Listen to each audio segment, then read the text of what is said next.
Hi everyone, my topic today is iPhone hardware.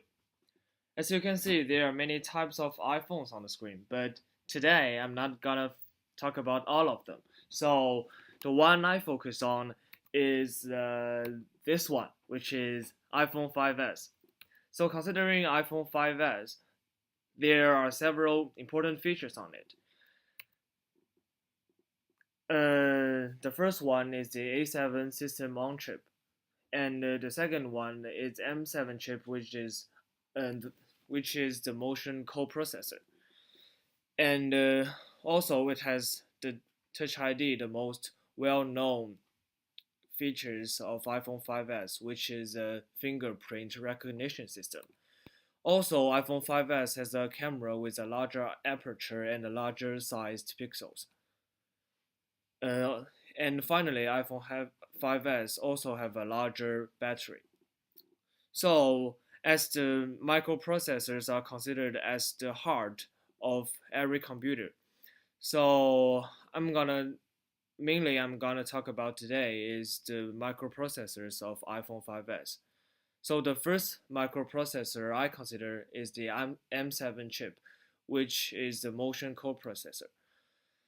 Basically, it measures the motion data, and it is also considered as the accelerometer, gyroscope, and also the compass.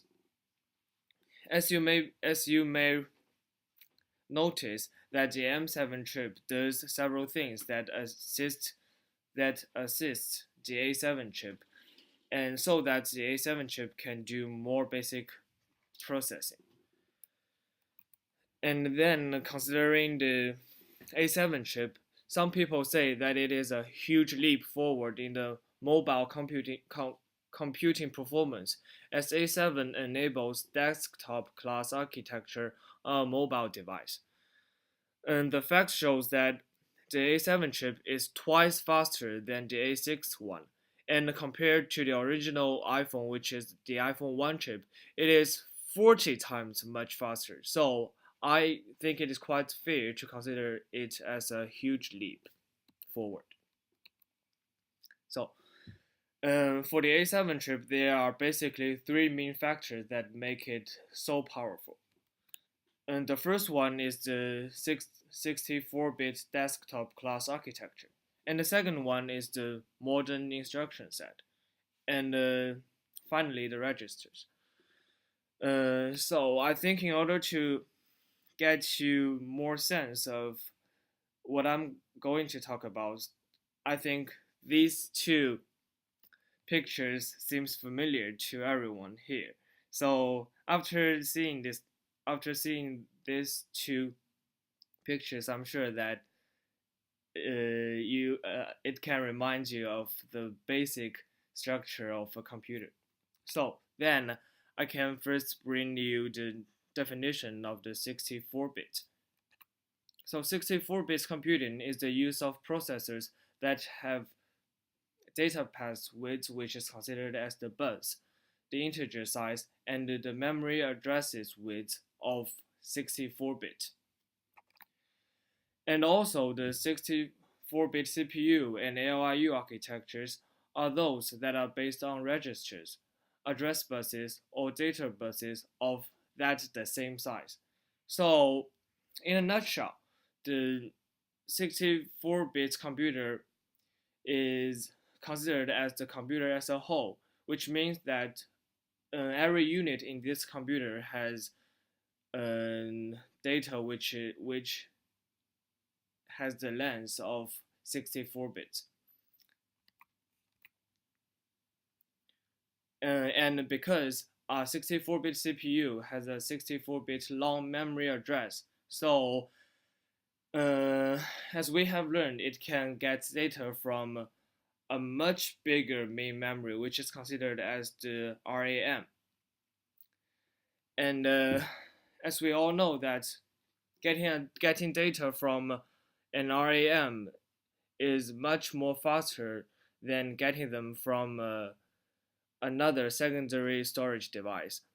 And this is why that a 64-bit chip can be much faster than a 32-bit one.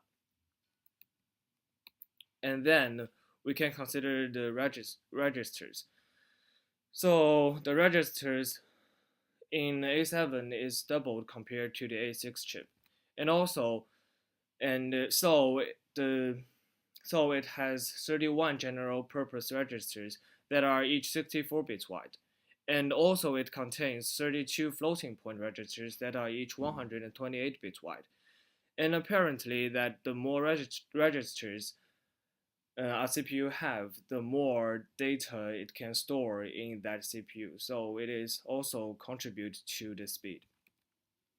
And then when a CPU executes a program, the instruction set is also very important. And normally, the Apple used the AMR instruction sets, and mainly it has the instruction of 32-bit wide. But the later version, which is this version, version 8A, which contains both the 32-bit instructions but also the 16-bit wide instructions. So that the instructions it can execute is more variable. And the final feature of the A7 chip is it is dual core, which means that it is a simple computing component with two independent actual CPUs. And this is much more apparent than uh, what I have discussed. So two CPUs, double speed, yeah. And in conclusion, all the features, including the dual-core A7 processor together with M7 chip, and more numerous and variable registers, and finally the version 8 ARM instruction set are all of them are the factors that make iPhone 5s more powerful and most importantly more faster, because the speed is the what our users mainly consider about. Thank you for watching.